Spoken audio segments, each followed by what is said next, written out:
Écoutez, merci, bonjour à tous. Merci de nous rejoindre pour ce webinaire sur l'organisation territoriale de la télésurveillance. Nous avons pour introduire le sujet trois intervenants qui ont tous des parcours très riches et je leur laisserai d'ailleurs le soin de mettre en avant ce qui leur paraît le plus pertinent de leur parcours et ce dont ils sont le plus fiers. Ils ont en commun la façon dont ils cherchent et trouvent des pratiques de soins innovantes, portées par la technologie, bien sûr, mais surtout là où l'organisation est le vrai levier d'efficience.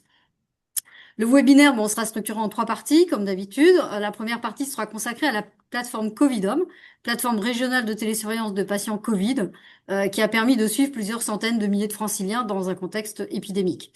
Alors, pour la présenter, nous avions annoncé le professeur Patrick Jourdain, qui a permis de monter la plateforme en une semaine en mars 2020, mais qui a un empêchement de dernière minute.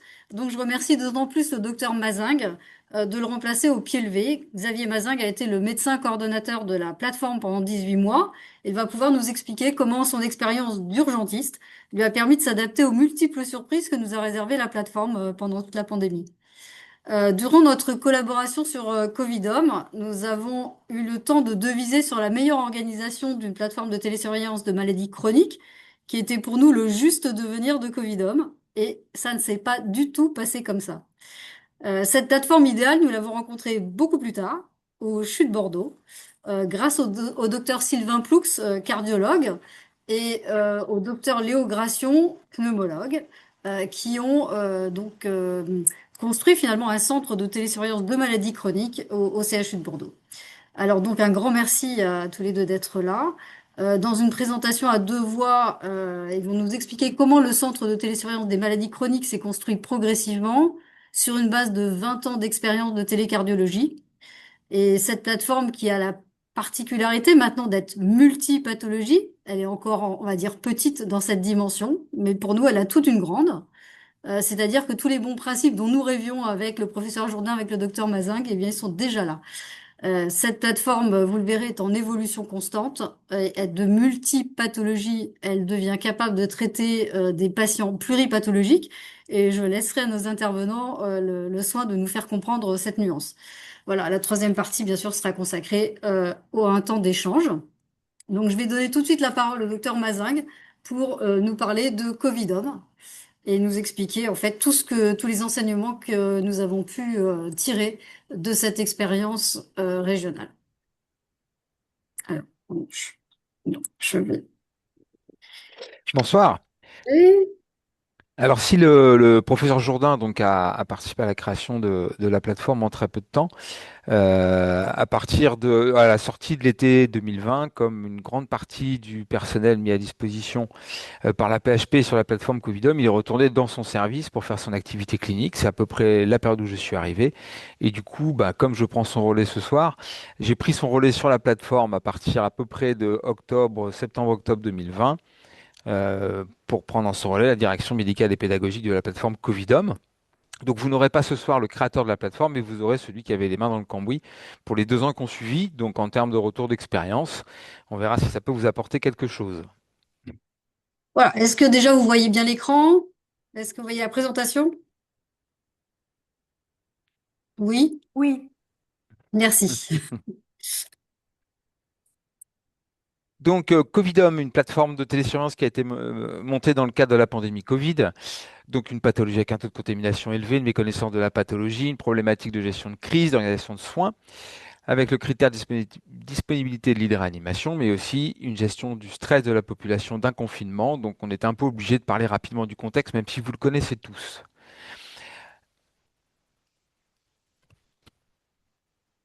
Je vais te dire suivante alors, hein, Nathalie. Donc pour les patients, l'objectif était un maintien à domicile, permettre un suivi médical à distance, aussi de le rassurer dans sa prise en charge et de détecter assez vite les aggravations cliniques. Pour les médecins, ça permettait d'avoir un relais à une solution en, en présentiel, mais ça permettait aussi de faire un lien entre la ville et l'hôpital. Pour le système de santé, l'objectif était de désengorger bien sûr les systèmes d'urgence, que ce soit le SAMU ou les urgences en présentiel, et de mettre une adaptation qui puisse tenter de répondre à cette demande exceptionnelle en mutualisant les ressources régionales.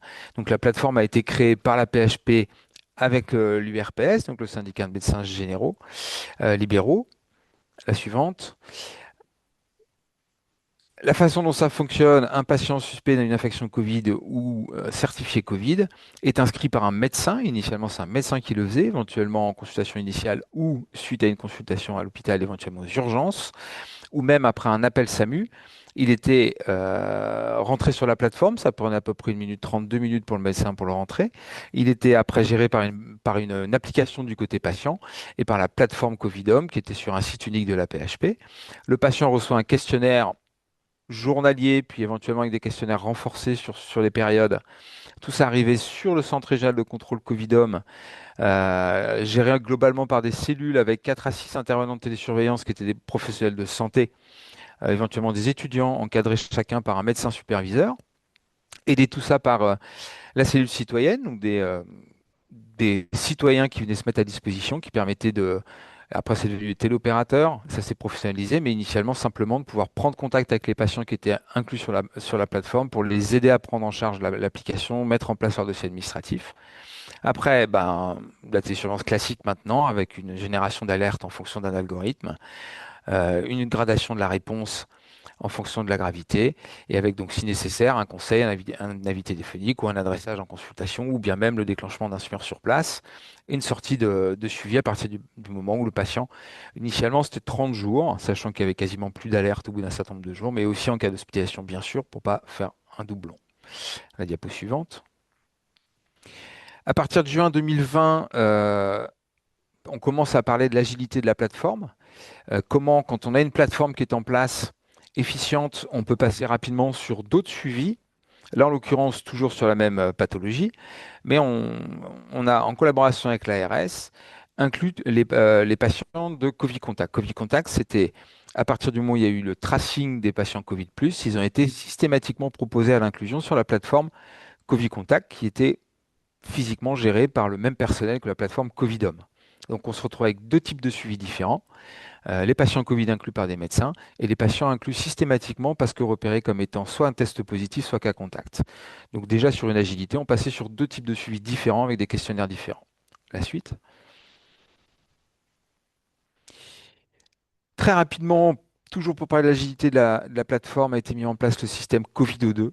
L'objectif était de pouvoir prendre en charge à domicile des patients Covid oxygénaux requérants et accompagner le sevrage à domicile en oxygène. Donc évidemment, en, en remplacement d'une hospitalisation standard qui est vite devenue plus possible pour les patients les moins atteints.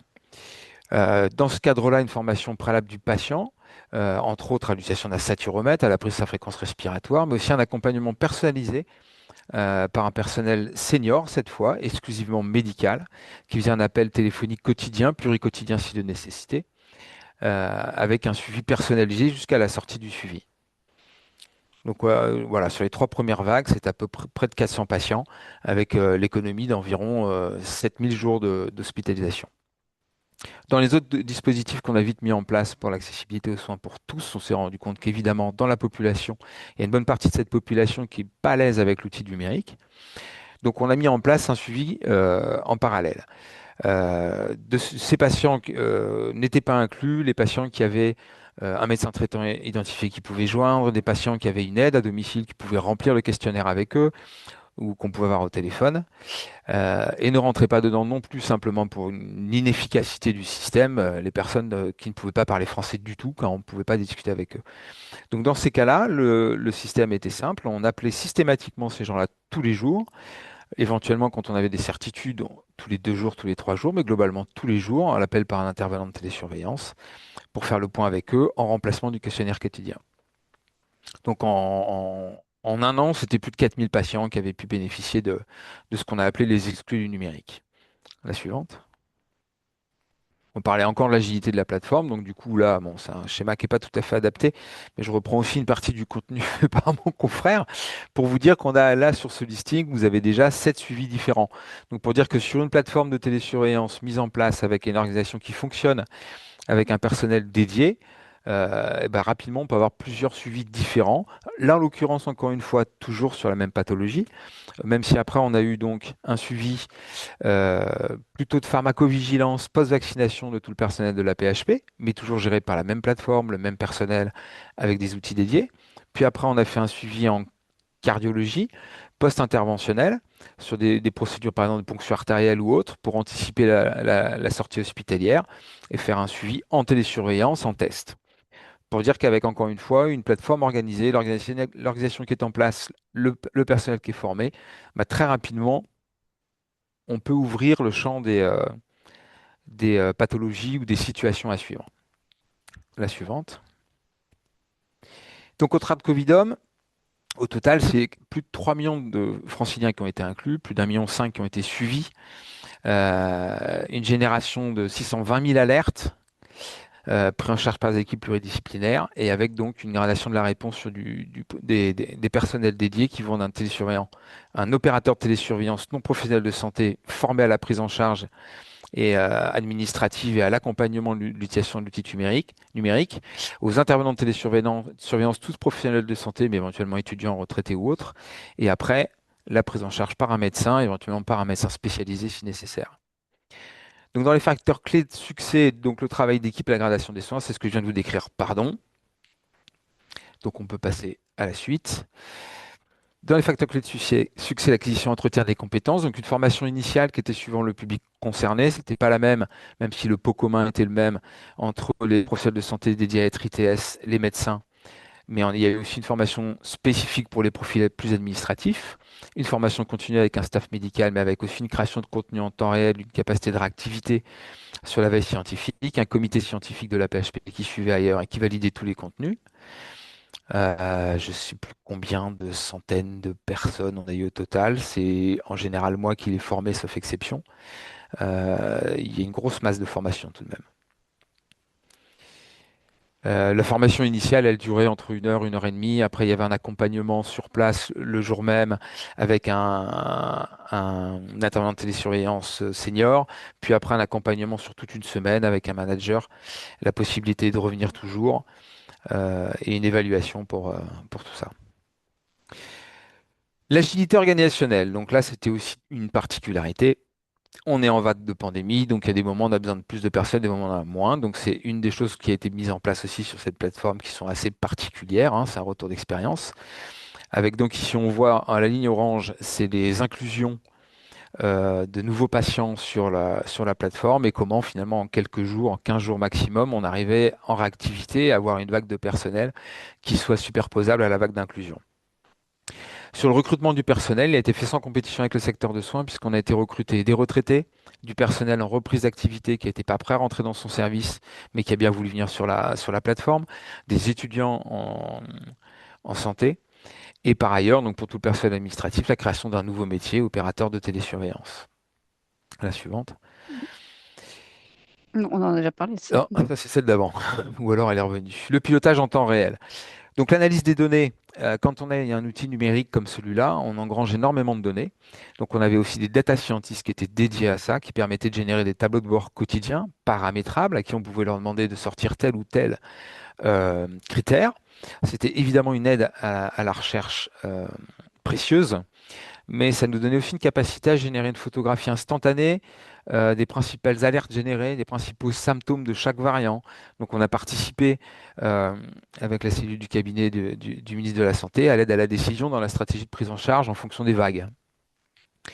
Après, pour revenir sur le dispositif médical numérique, qui s'appelait pas comme ça à l'époque, on avait une session hebdomadaire en fonction des retours d'expérience pour pouvoir faire évoluer l'outil.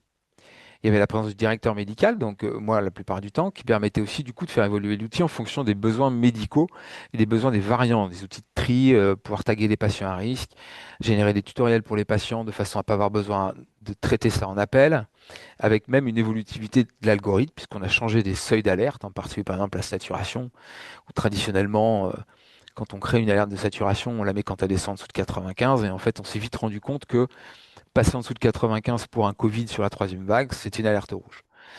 Ensuite, il y a eu des circuits une façon de fonctionner avec des circuits de décision rapides, avec un trio décisionnaire. Il y avait donc le directeur technique qui maîtrisait l'outil, qui était en contact avec le prestataire, la directrice opérationnelle, c'était donc Nathalie Mosquet, et le directeur médical, en l'occurrence c'était moi, et la capacité à pouvoir prendre des décisions très rapidement sur la dimension du staff, sur tout ou partie du travail au quotidien sur cette plateforme. Un exemple de tableau de bord où on peut voir par exemple que là, à ce moment-là, donc c'est septembre 2021, il y avait eu 1,5 million d'inclus. Il y avait 540 000 personnes suivies dedans. Et dans le suivi actuel, donc les suivis actifs avec des réponses au questionnaire, il y avait 10 000 personnes. Et on voit que le personnel sur la plateforme à ce moment-là, bah, il y avait 3 médecins, il y avait 18 personnels non professionnels de santé, 18 personnels professionnels de santé. Ça vous donne un peu une idée de l'équilibrage en termes de dimensionnement pour la prise en charge. Donc 2021, c'est un moment où on avait la prise en charge Covisan avec les patients contacts. Donc une partie du travail était aussi dédiée à un suivi de personnes qui n'étaient pas forcément malades. La suite. On l'a déjà dit. Oui, bah, ça on l'a déjà dit. Donc, le retour des patients, attention, c'est bien une démarche de soins. Donc, on a fait plusieurs questionnaires sur l'ensemble du suivi. Là, on vous en présente un avec 85% des patients répondant qui se déclaraient satisfaits du suivi Covidom. Parmi ceux-là, 48% disent que grâce à ça, ils n'ont pas eu de nécessité à consulter un médecin. 7% de ne pas, ils auraient été aux urgences et 7% ils auraient appelé le SAMU. Parmi ceux-là, 75% déclarent que pour eux, c'est une démarche de soins. Ils identifient bien la télésurveillance comme étant une démarche de soins. Et pour ceux on a interviewé aussi les médecins inclueurs. Et dans les médecins inclueurs, 87% des répondants pensaient à l'époque que le dispositif Covidom était transposable à d'autres pathologies. Donc sur le retour des médecins, 82% pensaient que ça avait permis de diminuer la suractivité du 15, 70% éviter des passages d'urgence, et 90% des médecins hospitaliers considéraient que ça permettait une sortie plus précoce après hospitalisation. On a fait un calcul rapide. Voilà, vous nous faites un peu confiance, mais le nombre de jours d'hospitalisation sur tous les critères de retour et d'analyse de nos données qu'on aurait pu éviter grâce à Covidam, c'est estimable à 17 775 jours, soit une économie sur le prix standard à l'époque de 38 millions d'euros. Ça, c'est pour Donc reparler c'était, du ouais. financement de la télésurveillance, pour dire que, en tout cas pour Covidom, mais c'est vrai de façon générale, le retour sur investissement, il est très très rapide. La suite. Donc, Covidom, un dispositif qui a été reconnu par la communauté. Donc, au moment de cette diapositive, il y avait 9 articles publiés. Je crois qu'il y en a eu au moins 3 derrière. Covidom a eu le prix de l'application Covid. Et Nouvéa Santé, qui était notre fournisseur de dispositifs médicaux numériques, a eu le prix de la start-up en année 2020. Voilà. Et c'est aussi quelque chose qu'on a pu exporter après, quasiment clé en main, en Guadeloupe pour le suivi du Covid là-bas sur la demande des urgentistes. Comment capitaliser sur Covidom? Donc un dispositif d'assurance médicalisé innovant qui potentiellement peut être transposé sur des pathologies aiguës, mais surtout chroniques, ou dans post-intervention, chirurgicale ou interventionnelle, pas forcément dite chirurgicale, des parcours de soins informatisés, des autoquestionnaires réguliers, un algorithme décisionnel qui est mis en place par le demandeur, par le spécialiste, un service qui peut être opérationnel 7 jours sur 7 en fonction du suivi patient, un rappel systématique des patients en alerte ou des patients non répondants si nécessaire. Covidom fonctionnait avec une articulation ville-hôpital, c'est-à-dire que les médecins de ville inclueurs pouvaient, s'ils le souhaitaient, gérer eux-mêmes leurs alertes, pouvaient intervenir dessus, avaient un retour systématique de la prise en charge de leurs patients, pouvaient toujours intervenir sur le dossier de leurs patients. La possible mutuation de ressources inter-établissements qui permet, on en est persuadé, de libérer du temps soignant de façon générale. Voilà. Et pour nous, avec la mise en place à disposition de data scientists, c'était aussi un levier pour la recherche médicale car ça nous permettait de faire une analyse de données en temps réel qui simplifie énormément la recherche derrière. Dans la toute fin de Covidom, la PHP nous a employé un mois de plus de façon à ce qu'on fasse un audit sur où en étaient les services numériques de tous les GRH de la PHP. Et par ailleurs, on a aussi été voir tous les services de la PHP demandeur, suite à l'expérience Covidom, à une expérimentation de télésurveillance. Donc là, on en a sorti quelques-uns. Euh, pour vous dire, sur les deux premiers exemples qu'on a mis en vert, c'est parce que ces deux services-là, en 3 jours, on a mis en place avec eux un algorithme de prise en charge. On était capable, avec l'outil actuel de Covidom, de mettre en place une plateforme de télésurveillance avec le personnel présent, avec tout ce qui existe, de mettre en place un suivi pour ces deux suivis que je vais vous décrire rapidement en l'espace de moins d'un mois. Pour dire comment, quand on maîtrise l'organisation, derrière, on peut aller beaucoup plus vite sur beaucoup de choses. Donc là, en l'occurrence, il y avait les infections osteoarticulaires où leur problématique principale, c'était de pouvoir dépister au plus tôt les échappements thérapeutiques avec les inefficacités en fonction des résistances, malgré le fait qu'ils soient déjà organisés, hein. Ils ont des consultations d'urgence, ils ont tout ce qu'il faut, mais ils étaient demandeurs d'un service de télésurveillance et on voyait à quel point la réponse pouvait être directe. La deuxième, c'était dans le suivi de l'obésité, notamment en post-chirurgie bariatrique, où les services sont obligés de reconnaître qu'ils ne peuvent pas suivre les recommandations de la société savante. Ils perdent leurs patients de vue, ils ne sont pas capables d'avoir un suivi, là où la télésurveillance peut y répondre. Un patient qui ne remplit pas son questionnaire, on l'appelle et on finit par avoir de ses nouvelles. Voilà, on a mis quelques autres exemples, mais c'est pour dire que très rapidement, dès la fin de Covidom, on se rendait compte à quel point cette expérience était transposable sur d'autres pathologies et à quel point elle pouvait répondre à un besoin. Euh, Peut-être en conclusion, dire que avec tout ça, dans nos réflexions avec Nathalie, sur Nathalie Mosquet, sur nos conclusions de notre expérience de Covidom, on reste persuadé une plateforme multipathologique, plutôt à une échelle GRH minimum de gestion en J'ai acheté. télésurveillance, de GHT, pardon, de télésurveillance, c'est un modèle qui nous fait rêver et qu'on pense qu'il est possible. Donc, dans les diverses recherches qu'on a pu avoir où j'ai pu intervenir avec elle en consultant sur la nappe, on a été voir Bordeaux, qui pour nous est, à notre connaissance, la seule qui est dans les prémices de notre rêve. Donc, on y a été ensemble et c'est l'occasion donc de leur passer la main. Merci beaucoup, Xavier. En effet, on va arrêter donc cette présentation et permettre au docteur Ploux et au docteur Gration de partager leur présentation et nous parler donc du Centre de télésurveillance de maladies chroniques du CHU de Bordeaux. Et merci beaucoup. Merci. Alors, effectivement, on va vous parler de notre centre de télésurveillance. Euh,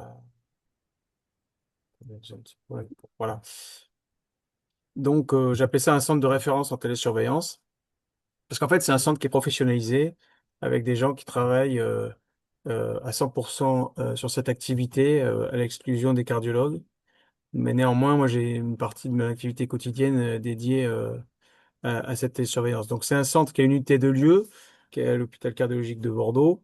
Alors maintenant, on a même deux salles pour héberger trois attachés de recherche de télésurveillance. Donc ça, historiquement, c'était des personnes qui avaient été impliquées dans les premières études de validation de la télésurveillance des dispositifs cardiaques implantables dans les débuts des années 2000. Donc elles ont acquis une expérience qui a été évidemment conservée avec l'organisation en centre de télésurveillance. Et on a recruté trois infirmières et on a une IPA.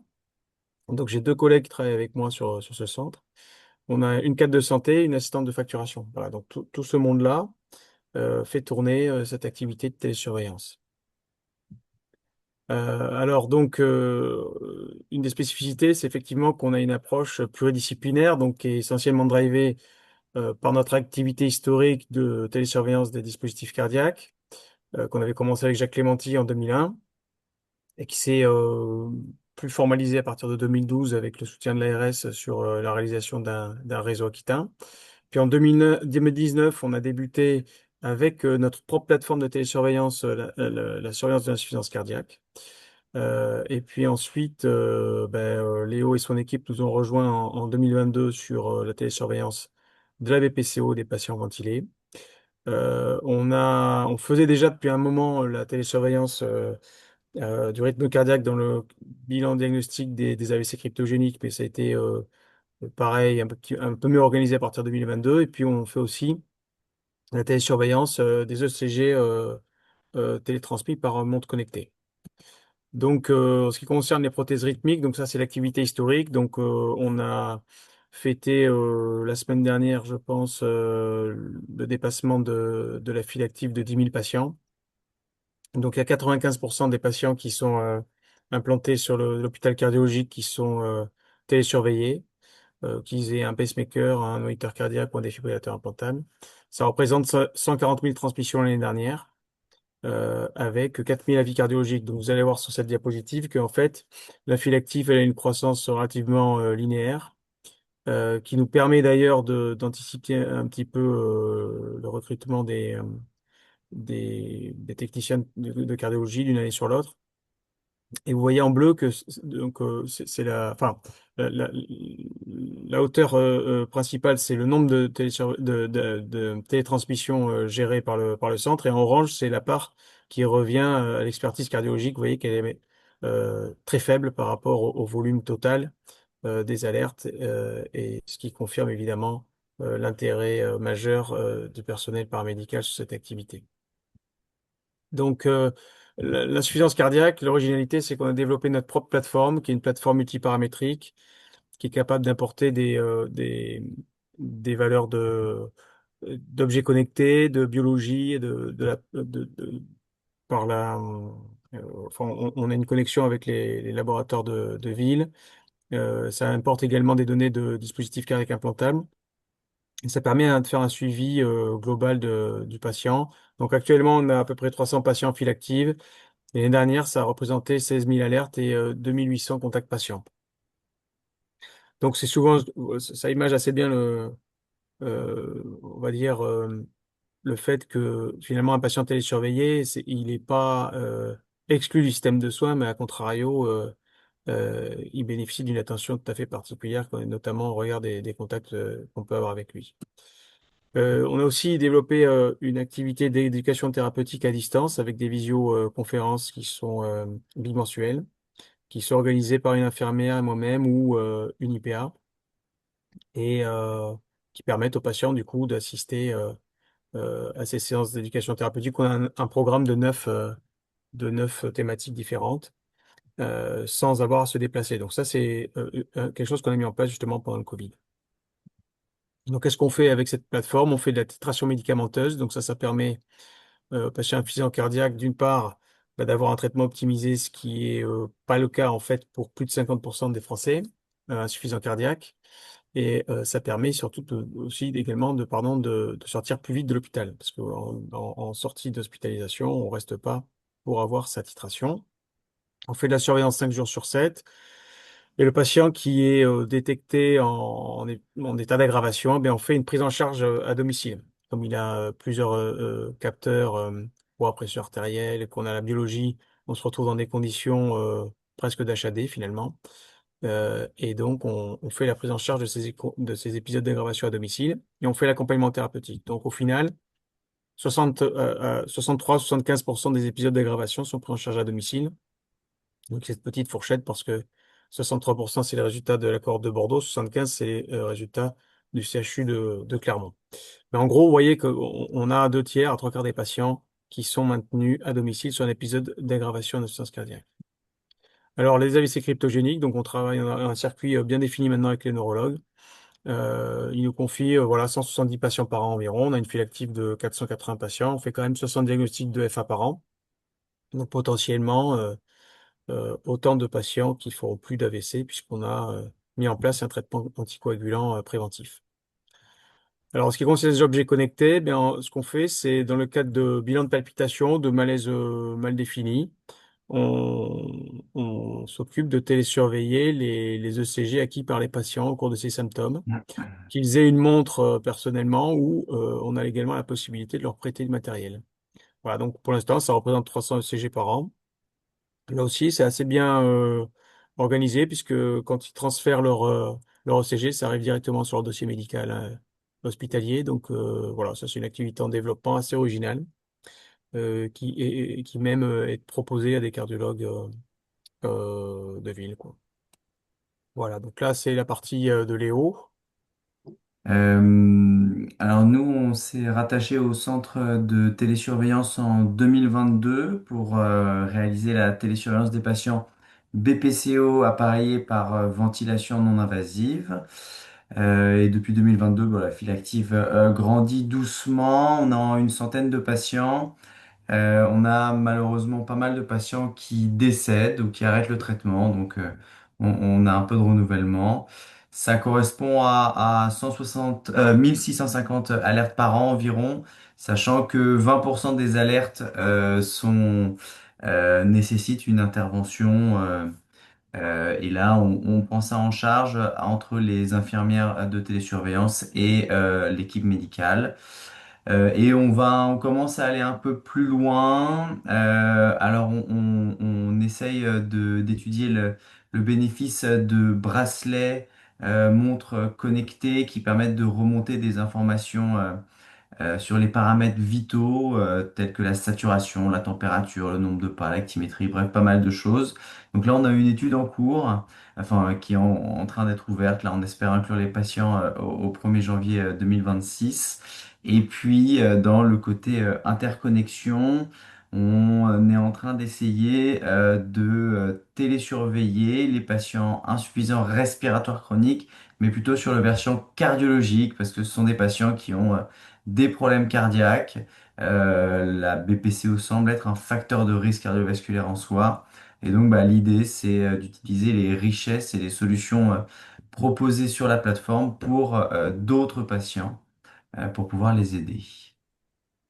Voilà. Donc, ce qui est vraiment intéressant dans l'activité qu'on a développée avec Léo, c'est d'abord leur engagement dans le programme de télésurveillance avec une mise en place d'acteurs qui comprennent, comme Léo a dit, des médecins, mais aussi des kinés.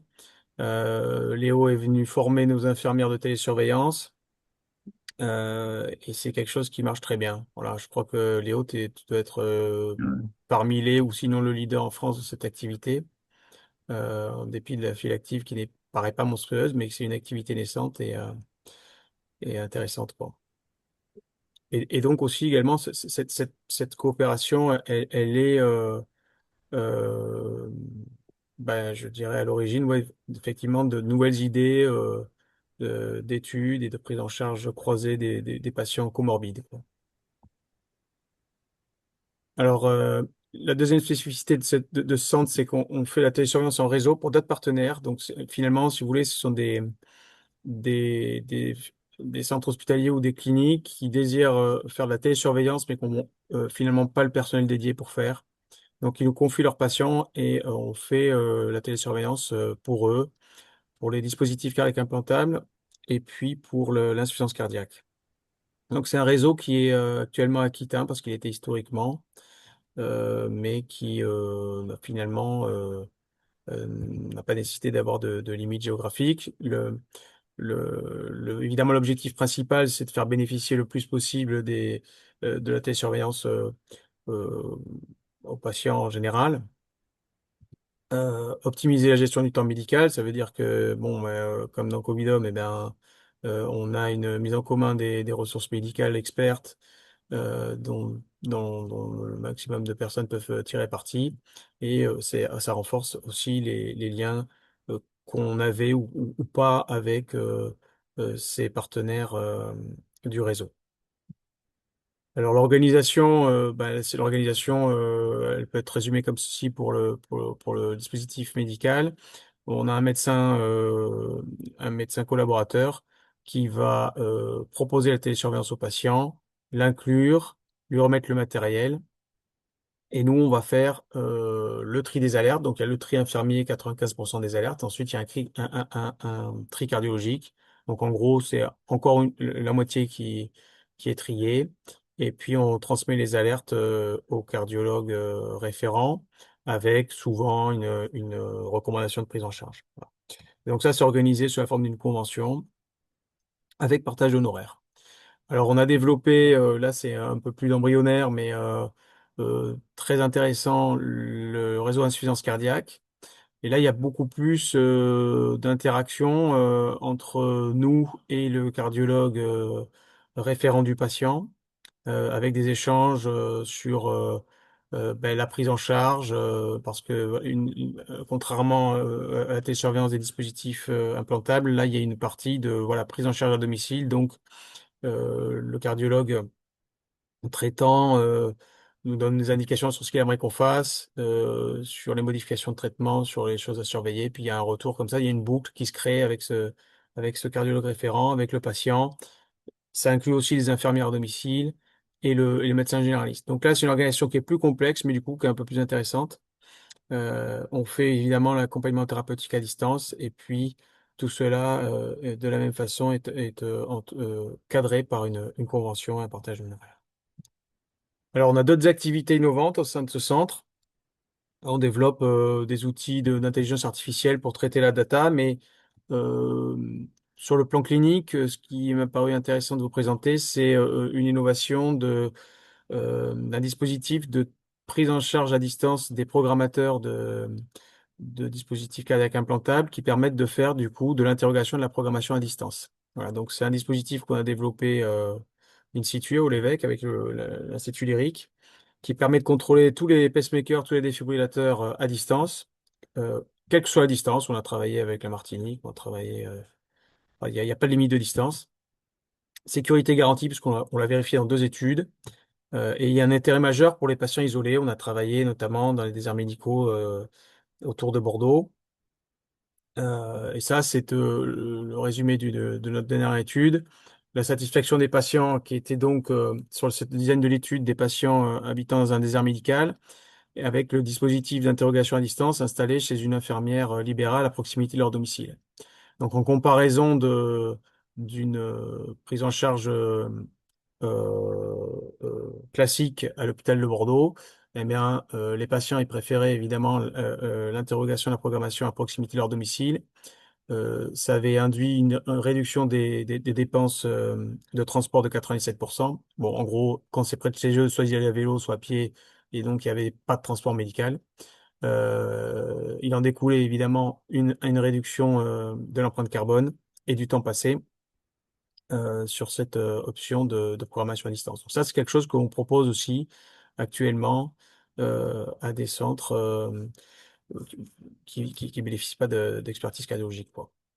Et là, on est en discussion, j'avais discuté avec Mme Mosquet, avec Saint-Pierre-et-Miquelon, justement, pour leur proposer, disons, un pack de prise en charge télémédicale en cardiologie. Voilà, donc pour résumer, bon, ce centre expert, il met, il y a des moyens humains professionnels en ce qui concerne le traitement des alertes, mais aussi la facturation, l'expertise cardiologique, etc. Il y a une ambition de développer la télésurveillance au maximum parce qu'on constate au quotidien les bénéfices que ça peut apporter aux patients. Il y a des opportunités de collaboration, des opportunités de recherche énormes parce que du coup, on accumule beaucoup de data. Et puis, c'est évidemment bénéfice direct de tous nos patients. Voilà.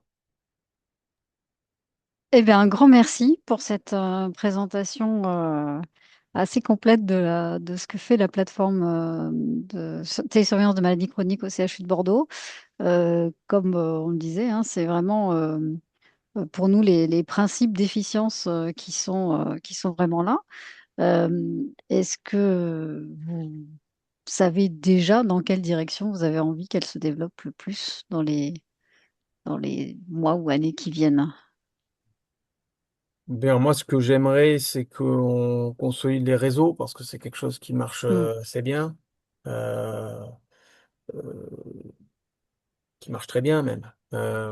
Et que je vois que sur le plan de l'efficacité, c'est ce qui marche le mieux et c'est ce qui, à mon sens, devrait être développé dans d'autres régions. Pas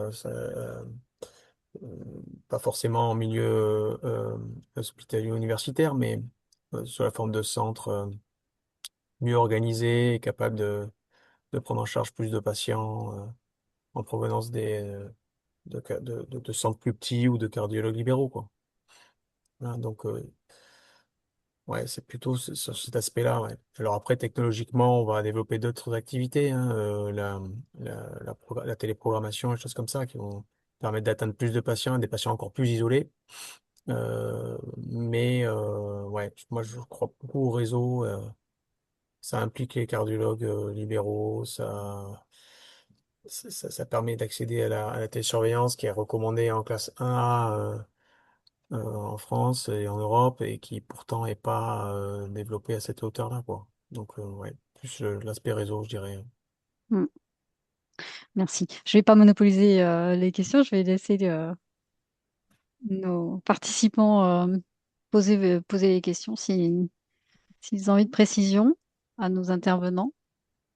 Est-ce que je peux parler, Nathalie? Oui. Absolument. Oui. Merci beaucoup pour ces trois belles présentations. Comme l'a dit le docteur Massing, c'est vrai que on parlait depuis un certain temps, disons, de plateformes s'occupant de polypathologie. Je crois que vous êtes certainement actuellement au CHU de Bordeaux, disons, la première plateforme multipathologique qui existe en France, à ma connaissance. Alors, j'avais deux questions. Euh, la première, c'est le modèle économique que vous avez obtenu. Est-ce que c'est un modèle économique qui prend en compte celui qui a été arrêté dans le droit commun de la sécurité sociale, hein, avec ce qui a été publié, avec une tarification par patient et par an. Si c'est cela, est-ce que vous avez atteint un nombre critique qui permet d'avoir un équilibre financier, en fait, au moins au niveau de l'hôpital? Et puis, si vous n'avez pas, vous avez parlé à un moment donné d'honoraires. Est-ce que vous pourriez en dire un petit peu plus sur ce que veulent dire ces honoraires? Est-ce que c'est une rémunération supplémentaire qui est donnée ou d'intéressement, disons, au fonctionnement de cette plateforme?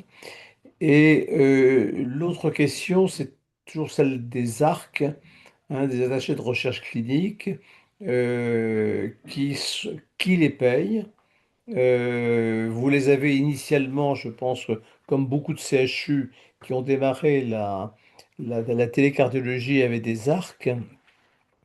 Et en fait, aujourd'hui, si vous avez encore des ARC dans votre organisation, quel est également le modèle économique qui les finance? Est-ce que c'est l'hôpital? Est-ce que c'est une association de recherche, etc. Voilà. Ok. Bon, donc finalement, la question est longue, mais la réponse est relativement simple. C'est que nous, on est financé par la sécurité sociale sous la forme du forfait de télésurveillance, dispositif médical et insuffisance cardiaque et BPCO. Donc là, on n'a pas de... L'hôpital récupère le forfait médical. En ce qui concerne le partage d'honoraires, bah, ce forfait-là, il est partagé avec les centres partenaires. Alors, la clé de répartition, elle est un peu différente entre le dispositif médical et l'insuffisance cardiaque. Le dispositif médical, en gros, c'est 75% pour notre centre, 25% pour le centre bénéficiaire, on va dire. Et sur l'insuffisance cardiaque, c'est 50-50 parce qu'il y a une plus grosse implication du centre partenaire. Et finalement, pour les ARC, bah, elles sont salariées par le CHU et elles sont payées sur les recettes du centre qui, par ailleurs, est à l'équilibre. Alors, on n'a pas toujours été remboursé, évidemment, et on a toujours... Enfin, c'est pas quelque chose qui a été un obstacle pour nous. Par exemple, on a télésurveillé pendant très longtemps les moniteurs cardiaques implantables de toute la région sans remboursement. Et là, bon, là, on vient d'obtenir le remboursement cet été, donc ça nous fait plaisir. Mais par exemple, l'activité des montres, elle est pas financée. Donc ça, c'est le centre qui prend ça, on va dire, sur ses deniers. Voilà. Donc il y a un certain, voilà, l'essentiel est maintenant assuré par le remboursement de droit commun. Et puis certaines activités innovantes, voilà, sont payées par le centre, quoi, le CHU. des fois l'IHU, enfin les CHU, on va dire. Ok. Oui, donc finalement, c'est une activité qui, si vous pouvez assumer la surveillance avec notamment les montres connectées et tout ça, c'est que vous dégagez des recettes supplémentaires, alors. Ouais. Ça, le CHU nous suit là-dessus parce que on coûte pas d'argent, hein. D'accord. Alors, une autre question, et je laisserai la parole aux autres. Ce qui est intéressant dans votre expérience, c'est l'organisation en réseau, comme vous l'avez souligné. Donc, on a vu la carte, disons, des centres qui vous confient des patients, si j'ai bien compris. Oui. Hein, c'est ça. Ouais, c'est ça, c'est ça. Euh, donc, première remarque et une question, c'est plus de centres hospitaliers ou est-ce qu'il y a également de plus en plus de médecins libéraux, oui, notamment des cardiologues libéraux? Voilà, donc ça c'est une première question. Et peut-être la deuxième, mais après je laisserai la place. Je connais bien Saint-Pierre-et-Miquelon. J'ai, Moi personnellement, j'ai développé la télésurveillance des dialysés chroniques à Saint-Pierre-et-Miquelon depuis 2012, depuis 2011, même 2012. Alors maintenant, c'est Nantes qui s'en occupe. Euh, Quand vous parlez d'un projet avec Saint-Pierre-et-Miquelon, vous pensez à mutualiser les moyens qui sont déjà en place à Saint-Pierre-et-Miquelon? Alors, moi, ce que je leur ai proposé, on a une réunion là début janvier avec eux. Ce que je leur ai proposé, c'est de faire la télésurveillance des pacemakers des habitants de là-bas et les consultations de pacemakers avec notre système de programmation à distance. Et puis, après, c'est à discuter. On peut faire la télésurveillance de leurs patients insuffisants cardiaques. Ils ont un déficit enfin, ils ont une problématique de lecture des holters rythmiques et tensionnels. Donc ça, c'est une activité qu'on peut proposer aussi. Voilà. Donc c'était voir un peu quels étaient leurs besoins et voir si on pouvait y répondre, quoi, en gros. C'est ça. Donc c'est une petite population, hein. Moi, je suis allé plusieurs fois. Plusieurs fois, c'est 6 000 habitants, hein. Ouais, ouais. Donc, avec une prise en charge qui est un budget global, hein, donc assuré par la caisse d'assurance maladie. Donc, effectivement, ils peuvent aller dans l'innovation parce que l'hôpital s'il était avec le système de financement français, il serait en déficit, hein, puisque il y a une très petite activité hospitalière, en fait. Mais c'est Euh, bien, c'est un service que vous pouvez rendre effectivement à cette partie française, en fait. et alors après, pour répondre à votre question sur le réseau, Euh, donc en fait, c'est la règle sur le dispositif médical implantable, c'est qu'on travaille avec des centres implanteurs. Donc ce sont des centres hospitaliers, mais aussi des cliniques, une très grosse clinique de Bordeaux qui travaille avec nous. Euh, donc là, pour le coup, il n'y a pas de cardiologues libéraux. Enfin, sauf ceux qui travaillent en clinique, hein, qui sont implanteurs. Et puis après, sur l'insuffisance cardiaque, donc là, c'est un peu différent. Là, actuellement, on travaille avec un centre hospitalier Normande. On travaille avec une CPTS. Donc là, c'est un qui inclut des médecins généralistes, cardiologues, etc. Et puis, on travaille aussi avec un groupement de cardiologues libéraux. Ouais, voilà. Donc ça, voilà, alors là, c'est pareil. Oui, sur les trois aspects, on n'a pas la même organisation dans les trois groupes, quoi. Voilà. On a réfléchi ensemble à ce qui pouvait être le plus simple pour tout le monde, pour les patients, pour éviter qu'ils se déplacent, etc., quoi. Et donc, vous demandez à la CPTS de financer une partie de cette activité avec vous? Oui. Alors, ouais, alors la CPTS, comment ça fonctionne? C'est que Elle a un budget de l'assurance maladie, hein. la CPTS, elle fait là, c'est pareil, on fait un partage honoraire, mais du coup, eux, après, ils paient des infirmières pour aller remettre le matériel chez les patients, C'est etc., ça, quoi. hein, d'accord, hein. Voilà. Ok. Donc c'est une Très bien. organisation particulière. Merci et bravo encore pour cette expérience. Bien, merci à vous. Nathalie? Est-ce qu'il y a d'autres questions? Est-ce qu'il y a dans le chat des questions? On voit pas. Est-ce que je pourrais dire un petit mot? Ah oui, avec plaisir, Marion. Covidom, merci Covidom. Il se trouve, et une autre des personnes qui participent au webinaire, on était toutes les deux directeurs médicaux dans des plateformes de téléconsultation en mars 2020. Et on a vu petit à petit se développer Covidom. Avant Covidom, on s'est débrouillé tout seul comme des grands, mais je peux vous dire qu'on a travaillé 24 heures sur 24. Et la plateforme sur laquelle j'ai travaillé était passée de 200 consultations jour en moyenne à 1200 en une journée. Non, c'est vraiment quelque chose qui est super, qui a très très bien marché. Et en plus, si je peux penser à ça, qui va permettre de faire la même chose lors de la prochaine pandémie, parce que il semble assez certain, on peut pas donner de date, mais que une prochaine pandémie arrivera. Et donc, c'est déjà super d'avoir quelque chose qui est préparé, qui est réactif et dont on connaît le mode de fonctionnement parce que ça va être quelque chose de très important, je pense. Alors justement, j'ai une question pour Bordeaux. Est-ce que votre plateforme pourrait prendre en charge une pandémie? Ben, je pense que oui. D'ailleurs, je l'avais proposé à l'ARS à l'époque du Covid. Donc, c'était une proposition qui était restée lettre morte, mais on l'avait proposée, oui. Hmm. Oui, c'est un peu bizarre d'ailleurs qu'il n'ait pas répondu, mais Un peu bizarre, on va dire. Il y a un protocole de recherche européen, là, je sais pas si vous êtes partenaire de ce protocole qui s'occupe de préparer la prochaine pandémie. Donc, je pense que déjà, il y aura, ça aura été mieux anticipé que la première fois, en tout cas. ah, ok. Et j'avais également une deuxième question. Je vous entendais parler donc de la télésurveillance des insuffisants cardiaques et puis de la surveillance en pneumologie des BPCO avec des patients qui sont quand même beaucoup plus instables et beaucoup plus à risque de décompensation brutale.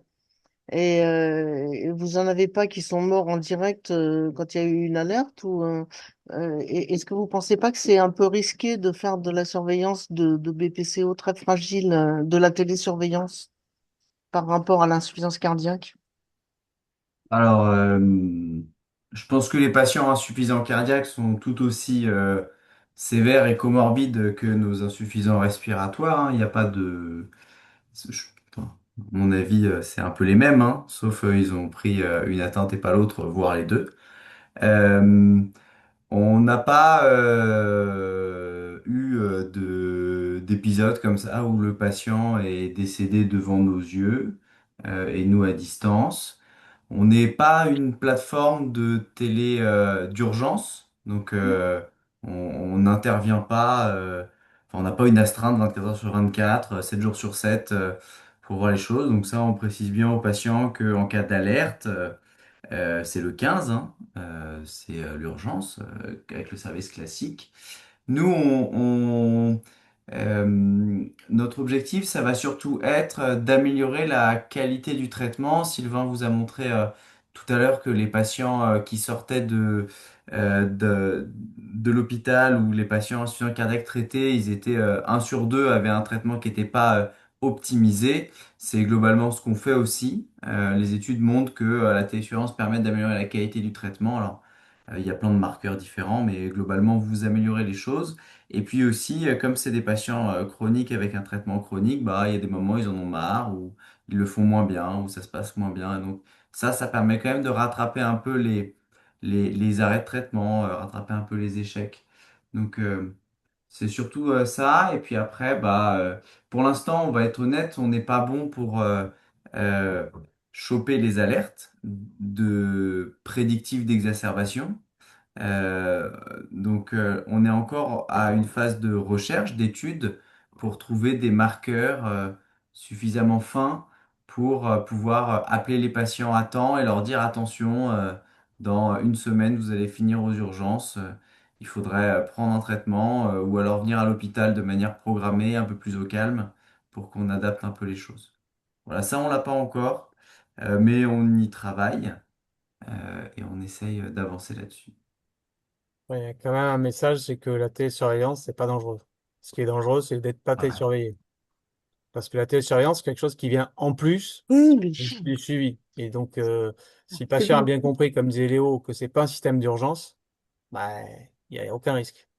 c'est plus dangereux pour celui qui surveille parce qu'il peut être stressé quelquefois, notamment quand on peut pas joindre les patients aussi. Ouais, mais Après une ça, c'est alerte. fait partie du travail, hein. Oui, Euh, bien sûr. mais on se retrouve assez rarement dans des situations vraiment périlleuses. Euh, parce Hum. que justement, on arrive quand même relativement à anticiper les choses, quoi. Puis ce qu'il faut quand même comprendre, c'est grâce à la télésurveillance, on a des informations qu'on n'aurait jamais eues avant, hein. Donc, les patients, on les voit tous les 3, 6 mois, 1 an. Et là, on se rend compte un peu de ce qui se passe à la maison. Alors, ça fait un peu peur au début. Et puis, une fois qu'on s'y est fait, on se rend compte que c'est quand même bénéfique pour le patient. Euh, Ouais. L'année dernière, là, il y a une équipe qui a publié de Paris là, sur l'épidémiologie de l'insuffisance cardiaque en France, là, sur quasiment tous les patients insuffisants cardiaques de France, bah, il y en a 40% qui ne voient pas de cardiologue dans l'année. Mais l'insuffisance cardiaque, c'est 50% de mortalité à 5 ans, c'est un truc dramatique. Donc, Et ça- avec les médecins généralistes, du coup, vous avez une communication possible. Alors, on a une communication possible, oui.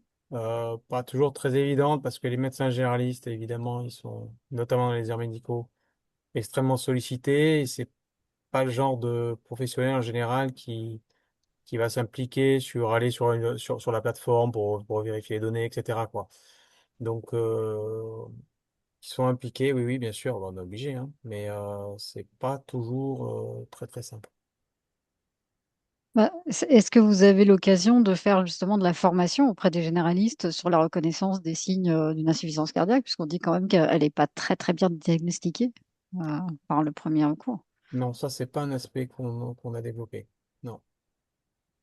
Non, non. Autant on forme beaucoup de professionnels de santé, d'infirmières à ce métier-là, mais sur l'aspect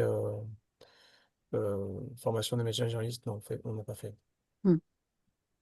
C'est vrai que c'est un peu toute la filière qui doit monter en compétence, c'est que les experts, ils sont quand même surtout à l'hôpital. Peut-être, Moi, Nathalie, ouais, une ouais, autre question ouais, de bien sûr. s'il n'y a pas assez. Vous utilisez des IPA, j'ai entendu dans votre propos.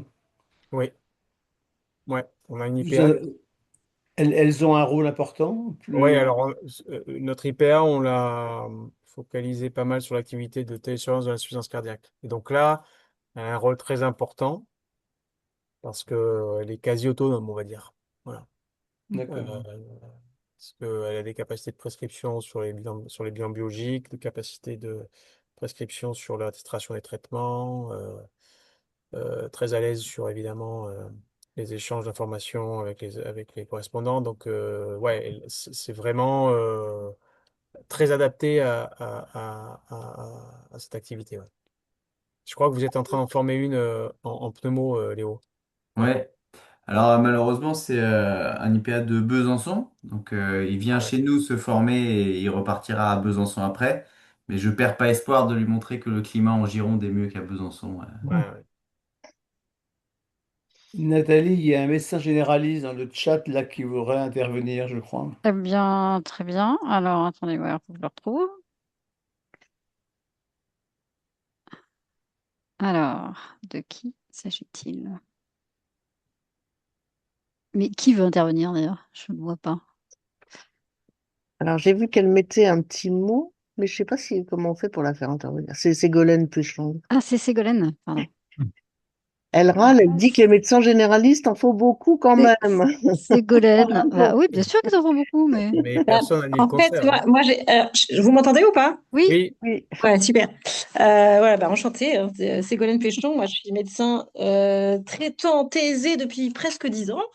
Et j'ai fait pas mal de choses, beaucoup de télémédecine, mais aussi beaucoup de cabinets, évidemment. Et aujourd'hui, je travaille en EHPAD. Donc, les insuffisants respiratoires et les insuffisants chroniques, c'est mon quotidien avec des tableaux qui sont évidemment, alors qui sont des tableaux à montrer aux étudiants parce qu'ils sont typiquissimes en fait, hein, tellement il y a et en même temps très très. Enfin, voilà.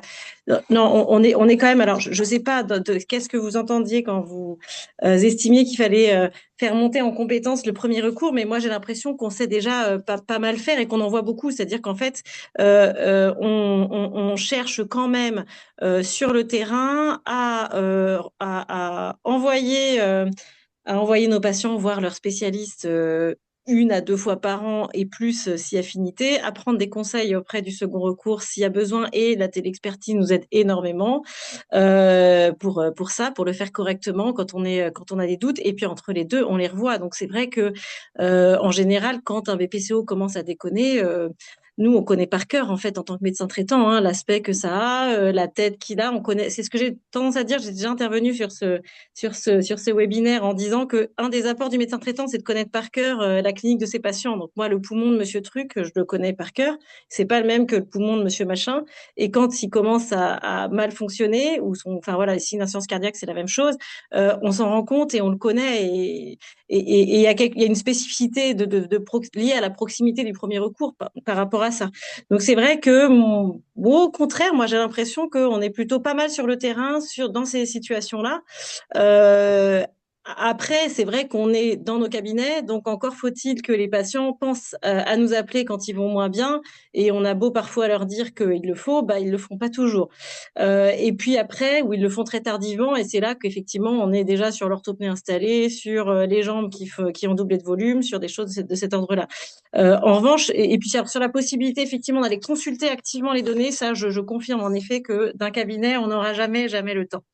En revanche, parce qu'on a déjà 46 000 trucs à vérifier, là, les obligations associées au DMP, c'est une horreur à gérer pour nous au quotidien. Et donc, dès qu'on rajoute des interfaces, évidemment, c'est compliqué. En revanche, je pense que la réception d'une synthèse très synthétique, un truc efficace, régulière, je sais pas après quelle serait la bonne fréquence, hein, pour être informé de ce qui se passe dans le cadre du télésuivi, informer le médecin traitant de ce qui se passe dans le cadre du télésuivi sans qu'il ait à aller se connecter sur un outil de plus. Ça, je pense que ça pourrait être quelque chose de très, très intéressant avec idéalement le contact direct par mail du confrère ou de l'IPA qu'on peut solliciter s'il y a quelque chose qu'on a mal compris ou bien s'il y a une ordonnance à ajuster ou bien un paramètre pour lequel on pourrait faire du co-suivi. Moi, ça, c'est ce genre de prise en soin collaborative que je préconiserais pour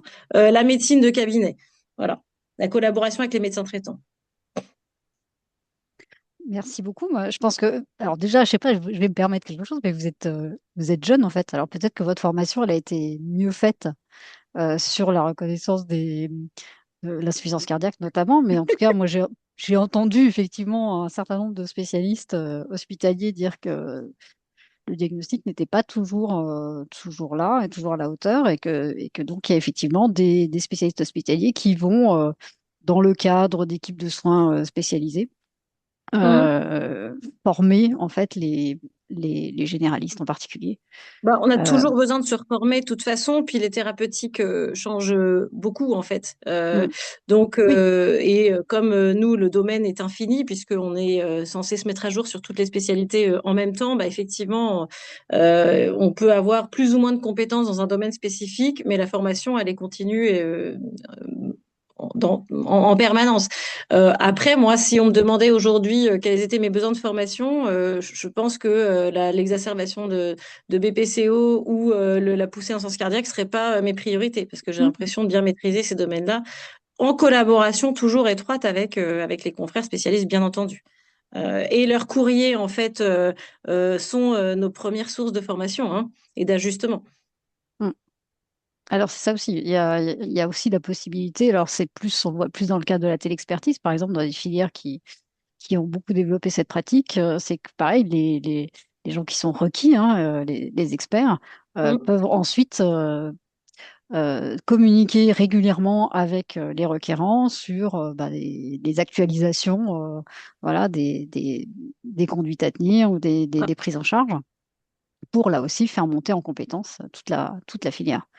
En tout cas, ce que je peux dire, c'est que en ce qui me concerne, lisant évidemment, enfin étant très acculturée à la télémédecine, vous l'aurez compris, la téléexpertise fait partie de mes pratiques de façon vraiment très intégrée dans mes pratiques. Ce d'autant plus que ma population est particulièrement a particulièrement besoin de ce type de solutions. Il y a maintenant, je sais que pour certaines questions pour lesquelles j'ai déjà eu un, deux ou trois avis, c'est des questions que j'ai pu avoir besoin de poser. Je vais pouvoir déjà faire mon second recours d'il y a 6 ou 8 mois sur certaines questions et en fait finalement décaler mon besoin de questions au second recours à d'autres questions que j'ai pas encore traitées. Donc bien sûr, on se Mm, forme en fait en permanence en étant en contact mm, avec nos confrères et nos consoeurs. mm, Mais sur cette partie, pour revenir au sujet de télésuivi, moi je trouve ça super intéressant parce que comme vous l'avez souligné, effectivement, on peut pas être à domicile des patients autant qu'on voudrait.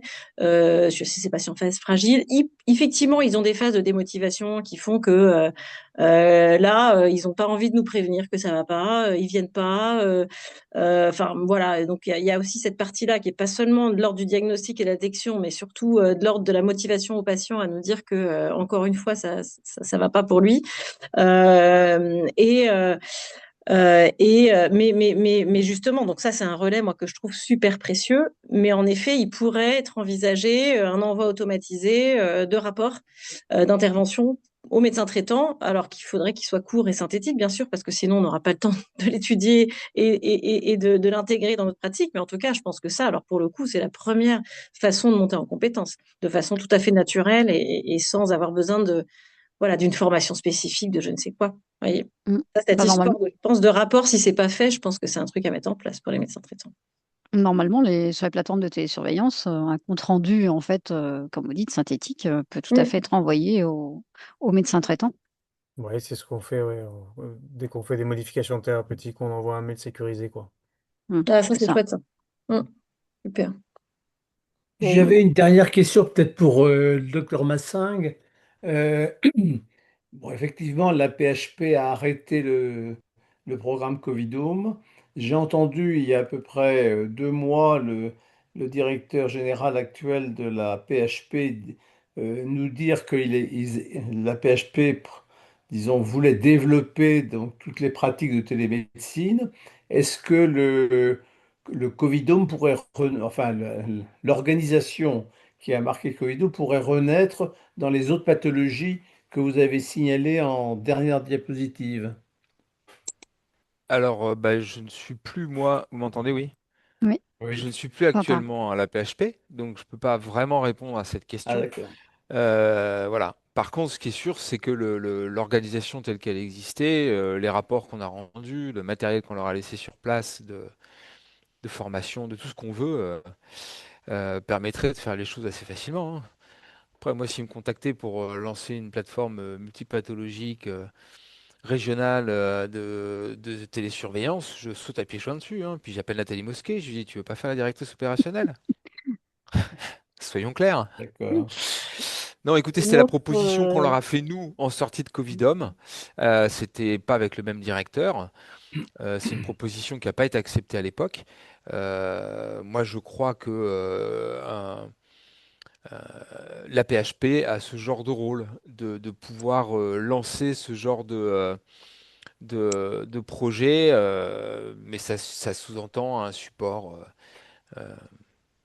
ouais, Oui, politique, oui, non, entre mais guillemets, suffisant pour qu'il le fasse. Mais en tout cas, j'ai pas de réponse à vous donner à cette non, mais je question-là. pense que la réponse est que c'était pas le même directeur et que le nouveau directeur actuel que je connais bien, il veut se lancer dans la télémédecine. Donc Et il peut-être a bien que raison. oui, ah oui, je pense. il a complètement raison, oui. surtout au niveau de la PHP, l'échelle, elle est déjà là, quoi. Bah Voilà, oui, je oui, pense. la rentabilité, elle est directe. Et je vous dis, nous, c'était mai 2022. On pouvait déjà lancer au moins une dizaine de suivis différents avec des files actives suffisantes pour pouvoir être rentable. Donc évidemment que si la PHP doit se lancer, qu'elle le fasse parce que c'est fait pour. On leur a mâché le travail, qu'ils ressortent notre truc qu'ils utilisent pour caler leur meuble là, et ils verront que tout dedans, il y a ce qu'il faut pour pouvoir le faire. Non, donc la prochaine plateforme polypathologie sera peut-être à la PHP, alors. D'accord. Bon, on leur souhaite en tout cas. Bon, Oui, je crois qu'il a fait la... je souhaite pour les patients, hein. C'est parce que là, Oui, vraiment, l'efficience serait directe. oui, je pense. Oui. Très bien. Bah, écoutez, je crois qu'il est temps de mettre fin à ce webinaire. Docteur Ploux, Docteur Gration, Docteur Mazing, un grand merci pour vos interventions, pour vos témoignages. C'est très, bon, c'est très, voilà, ça devrait être prometteur, hein. Donc, j'espère qu'il y a plein de gens qui voudront copier ce que vous faites. Merci beaucoup comment dire, à l'audience et pour vos questions. Merci d'être intervenu. Et donc, Euh, on peut dire peut-être qu'il y aura un replay, hein, de ce oui. webinaire Mhm. qui permettra de le diffuser à plus de personnes. Voilà.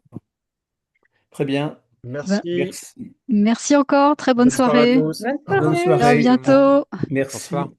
Au revoir.